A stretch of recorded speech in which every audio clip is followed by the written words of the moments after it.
Pemirsa, Presiden Joko Widodo memerintahkan Menko Polhukam dan Menteri Agama mendalami aktivitas Pondok Pesantren Al Zaitun. Sementara Gubernur Jawa Barat Ridwan Kamil meminta masyarakat bersabar menunggu hasil investigasi.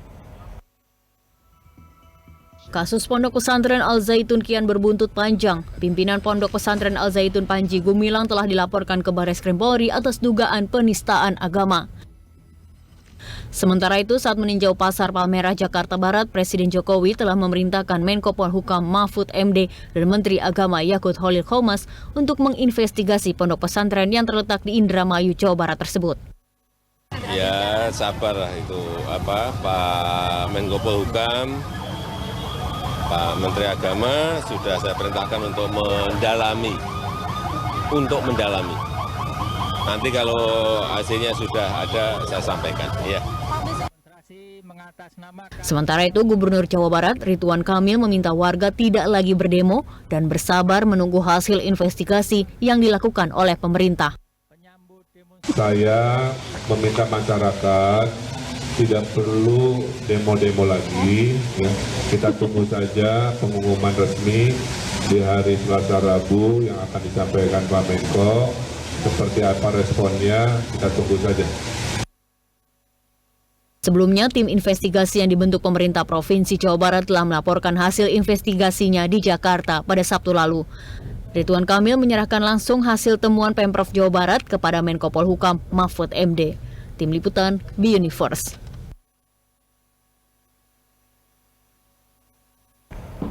Sementara itu, Barreskrim Polri tengah mendalami laporan dugaan penistaan agama di Pondok Pesantren Al Zaitun. Dari pemeriksaan sementara, Polri menemukan adanya unsur pidana dalam kasus tersebut. Hal itu disampaikan oleh Kabarreskrim Polri, Komjen Agus Andrianto. Polri akan memulai penyelidikan dengan memeriksa sejumlah saksi, termasuk diantaranya pelapor serta saksi ahli dari Dirjen Bima Islam, Kementerian Agama, MUI, dan tokoh agama lainnya. Barreskrim juga akan menjadwalkan pemeriksaan terhadap pihak pengurus Ponpes Al Zaitun. Pemeriksaan tersebut menjadi langkah awal sebelum menetapkan tersangka jika benar ditemui adanya tindak pidana.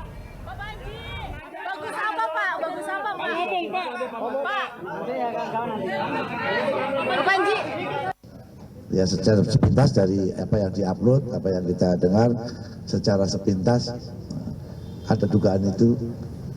Ada, tapi kan tidak bisa kami katakan begitu. Kami akan lengkapi dulu keterangan saksi, keterangan ahli, baru mengarah kepada pelakunya, gitu kira-kira. Ya, tentunya kita akan periksa pelapor, kemudian kita lengkapi dengan keterangan saksi-saksi. Tentunya saksi ahlinya juga nanti akan melibatkan Kementerian Agama, kan ada Dirjen Bimas Islam itu yang nantinya bisa memberikan kesaksian. Kemudian dari MUI, kemudian dari tokoh-tokoh agama yang memiliki paham sebagaimana ajaran Islam yang sesungguhnya. Kemudian nanti kita akan mengarah kepada internal pihak Yayasan Pondok Pesantren Al Zaitun, dan tentunya nanti akan mengarah kepada siapa yang menjadi tersangka daripada dugaan tindak pidana. Ya, kami koreksi tadi ya, indikasi ada dugaan unsur pidana di sana. Nah, kita akan bahas lebih dalam terkait dengan dugaan tindak pidana di Ponpes Al Zaitun. Kita sudah terhubung dengan Bapak Islah Bahrawi, Direktur Eksekutif Jaringan Moderat Indonesia, dan juga Prof. Hipnu Nugroho, pakar hukum pidana. Selamat sore Pak Islah, Prof. Hipnu. Selamat sore Mbak. Selamat sore Pak Islah. Selamat sore Mas Hipnu. Ya, saya ke Prof. Hipnu dulu. Prof, ini kan Menko Polhukam menyebut ada 3 permasalahan dalam kontroversi Ponpes Al Zaitun ini. Yang pertama adalah hukum, administrasi, dan juga ketertiban. Dalam dialog kali ini kita akan fokus bicara soal aspek hukum. Ini kan pimpinan Ponpes Al Zaitun Panji Gumilang dilaporkan oleh Forum Pembela Pancasila ya, karena diduga menista agama berdasarkan pasal 156A KUHP. Anda bisa jelaskan secara sederhana, Prof, ini di dalam pasal tersebut unsur-unsurnya apa saja? Di dalam pasal 156A KUHP itu sebetulnya aturan dari pasal Undang-Undang PNPS tahun 65. Jadi artinya di sana diatur pencegahan dan penodaan agama. Itu. Saya kira nanti Pak Islah yang tahu persis ini bagaimana unsur-unsurnya. Kami sebagai orang pidana hanya melihat bagaimana laporan nanti harus ditindaklanjuti. Kan gitu. Karena ini delik laporan, delik umum. Oleh karena itu menurut kami, unsur nanti Pak Islah yang menjawab, kami akan melihat begini. Karena ini adalah seorang lembaga pesantren yang kemudian adalah tokohnya Pak Panji ini adalah agak sulit, tanda petik kemarin yang ada di Magelang tidak memberikan klarifikasi. Inilah saya kira nanti yang jadi penting penanganan adalah bagaimana Polri dalam mengklarifikasi harus betul-betul juga menggunakan taktik tersendiri.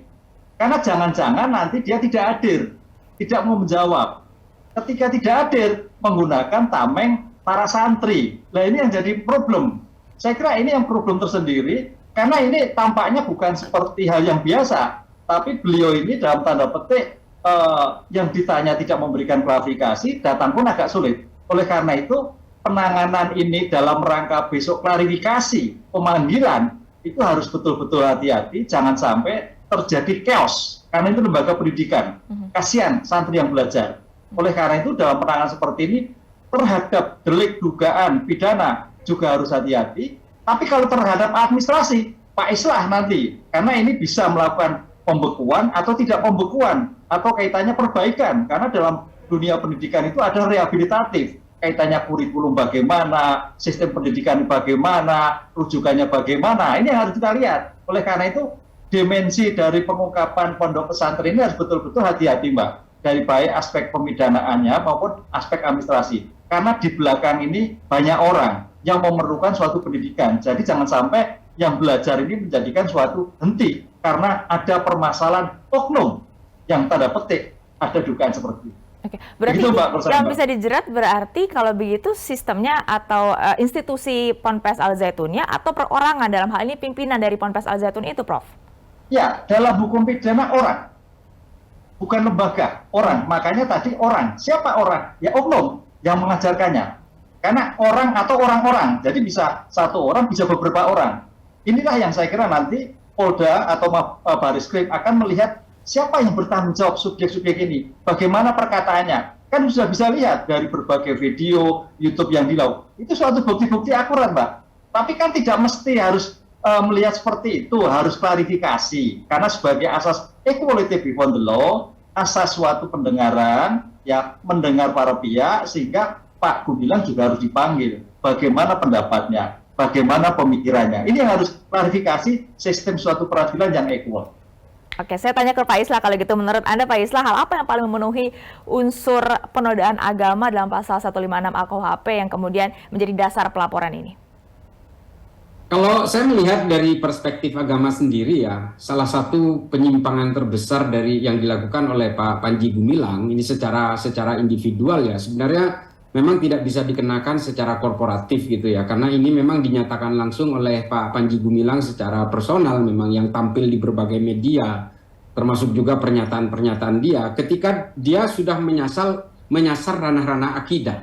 Ranah-ranah akidah ini kan sebenarnya memang wilayah di luar diskursus tentang pemahaman agama sebenarnya. Ini yang disebut di dalam agama sebagai sektor-sektor yang bersifat sawabit, bersifat prinsip dasar. Nah, Panji Gumilang ini menyasar ke wilayah itu, makanya kita sebut dengan penistaan agama itu karena dia betul-betul sudah mulai menyimpang dari nilai-nilai akidah. Kalau soal pemahaman-pemahaman fikih yang berbeda, ini jamak terjadi sebenarnya. Tafsir-tafsir fikih di dalam Islam itu memang cenderung lentur dan banyak dilakukan oleh beberapa orang. Bahkan di Indonesia sendiri, meskipun satu agama, bahkan satu organisasi sekalipun, organisasi keagamaan Islam, penyimpangan-penyimpangan dan perbedaan-perbedaan tafsir dalam fikih itu jamak terjadi. Nah, persoalannya adalah yang dilakukan oleh Pak Panji Gumilang ini adalah penyimpangan di sektor sawabit, sektor-sektor prinsip dasar yang menyangkut keimanan, akidah yang menurut saya ini wilayah-wilayah sensitif yang menyimpang dari berbagai pemahaman agama secara keimanan, secara akidah dalam konteks normatif. Nah, ini menurut saya kalau ini mau dibawa ke ranah pidana, ini sangat telak di situ, terutama pernyataan dia tentang bahwa Al-Quran itu bukan kalamullah. Bahkan ini terbukti dalam beberapa khutbah di Al Zaitun, dia sering mengatakan qala Rasulullah fil Qur'anil Karim. Nah, ini betul-betul menyimpang dari kesepakatan ulama-ulama masyhur. Jadi kesepakatan ulama selama berabad-abad yang menganggap bahwa Al-Quran ini adalah kalamullah, ini digugurkan secara sepihak oleh Pak Panji Gumilang. Nah, ini ranah akidah yang sudah mulai disentuh, yang mungkin bisa dilakukan melalui delik-delik pidana penistaan agama. Ya, jadi menurut Anda memang secara personal hanya pimpinan Ponpes Al Zaitun dalam hal ini adalah Panji Gumilang yang seharusnya bertanggung jawab atas penyimpangan yang terjadi, dugaan penyimpangan yang terjadi? Iya, betul. Saya kira saya banyak kenal dengan alumni Al Zaitun yang selama ini menurut saya mempunyai keyakinan agama yang normal-normal saja, normatif, tidak menyimpang seperti yang diutarakan oleh Panji Gumilang belakangan ini. Saya kenal banyak beberapa teman, biasa saja itu. Artinya pemahaman agamanya sangat normatif. Kalaupun ada pemahaman-pemahaman yang berbeda dalam persoalan fikih, ini kan biasa ini. Artinya kita harus bisa memilah antara korporasi, lembaga yang dia pimpin dengan Panji Gumilang secara personal memang. Tapi persoalan-persoalan ini menjadi sangat pelik karena kalau Panji Gumilang ini tidak membawahi sebuah lembaga pendidikan dengan ribuan santri, ribuan alumni, mungkin lain cerita. Karena orang berhak untuk mempunyai pemahaman-pemahaman agama sesuai dengan pemahamannya sendiri. Persoalannya kan dia ini punya santri, punya cangkang yang jumlahnya ribuan. Nah, ini yang harus betul-betul perlu perlu campur tangan negara di sini untuk berusaha men-take over lembaga pendidikan itu untuk diluruskan, karena kasihan juga ada santri ribuan di situ dan alumni yang kemudian terstigma dan teridentifikasi seolah-olah semua alumni yang sudah menyebar di masyarakat menjadi pengajar di banyak lembaga pendidikan ini seolah-olah sama dengan pemikiran Panji Gumilang. Ini kan kesian mereka juga. Nah, Pak Islah, ini kan yang dilaporkan bukan hanya soal dugaan penodaan agama, tapi juga terkait dengan dugaan aktivitas yang pada pokoknya mengarah ke permusuhan. Menurut Anda, bentuk sifat permusuhan seperti apa yang dimaksud? Ya, jelas memang akan membuat segregasi di tengah masyarakat, membuat kehebohan, membuat kegelisahan, terutama orang-orang yang menyangkut dengan Al Zaitun. Santri, wali santri, termasuk alumni, dan juga stigma-stigma masyarakat yang melekat seolah-olah Al Zaitun ini sudah pasti sama dengan Panji Gumilang. Ini kan akan menimbulkan kegaduhan-kegaduhan. Dan kalau kita mau berbicara pelanggaran dari Panji Gumilang, ini kan sebenarnya banyak rekam jejaknya. Kalau kita baca di media lah, tidak usah terlalu dalam kita terhadap berbagai cerita di balik cerita, tapi media sudah banyak menulis pelanggaran perdata, bagaimana Panji Gumilang menggunakan metode-metode mafia tanah untuk penguasaan lahan, termasuk konon dituding juga ada gerakan-gerakan pembantu rumah tangga untuk melakukan FAI dan sebagainya untuk mengucurkan dana kepada Al Zaitun. Ini kan sebenarnya harus dibuktikan secara hukum supaya keyakinan-keyakinan masyarakat dan juga yang ditulis oleh berbagai media itu terbukti lewat pengadilan yang fair. Apakah ini betul-betul memang bagian dari tindakan pidana dan perdata, termasuk juga ada tudingan bahwa ada hibah-hibah tanah yang kemudian dijadikan kolateral terhadap kucuran kredit dari bank-bank yang ada di Indonesia. Ini kan harus dibuktikan semua, bukan hanya penistaan agama.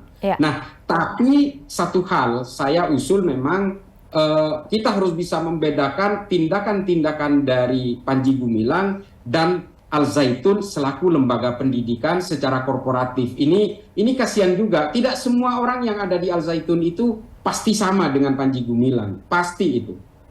Ya, Prof. Hipnu, tadi kita mendengar penjelasan panjang dari Pak Islah. Anda menilai seharusnya lembaga pemerintah termasuk aparat penegak hukum bagaimana menindaklanjuti hasil temuan baik dari MUI maupun juga tadi yang disampaikan oleh Pak Islah, dugaan-dugaan lain selain penodaan agama ini. Ya, ini kan lembaga pendidikan, dan lembaga pendidikan ini saya kira ada atasannya pembinaan, itu adalah Departemen Agama. Sehingga dalam tertib administrasi Departemen Agama yang paling bertanggung jawab apakah izinnya akan diteruskan ataukah tidak, apakah izinnya akan diperbaiki atau tidak. Karena dalam suatu pendidikan itu namanya reakreditasi. Dalam konsep reakreditasi itu akan dilihat suatu bentuk pendidikannya. Oleh karena itu saya sepakat bahwa dalam hal seperti ini bukan lembaganya, tapi adalah orang. Sehingga dalam hukum pidana itu bukan melihat korporasinya, karena ini bukan delik ekonomi, tapi adalah delik pertanggungjawaban orang.